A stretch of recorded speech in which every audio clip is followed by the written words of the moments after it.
Happy New Year, everyone, and welcome back to another simple App Tutor Instagram tutorial. We're going to show you how you can create this cool Thanks 2023 Add Your Story chain for your Instagram stories. The process is absolutely the same for both iPhone and Android devices.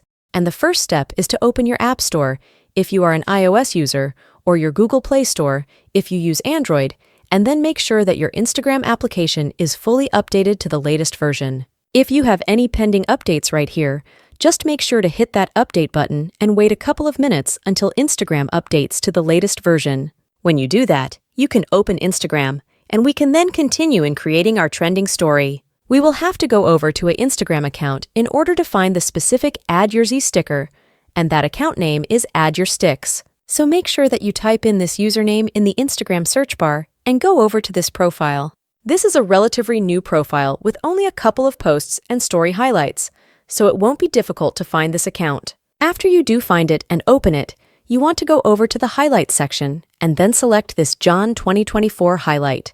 That is where our sticker is going to be. So just browse through the highlight until you find this Thanks 2023 Add Your sticker.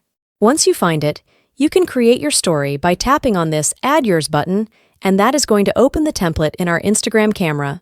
You can then take a photo directly from your iPhone or Android phone's camera, or you can upload a photo from your photo gallery by tapping here. And when you select a photo, you can then share this with your friends and family members on Instagram. And that's about it for this video, guys. If you want more trending Instagram story tutorials and similar, make sure to subscribe to App Tutor, because that would really help us out. Thank you so much for watching this video, and I will see you soon.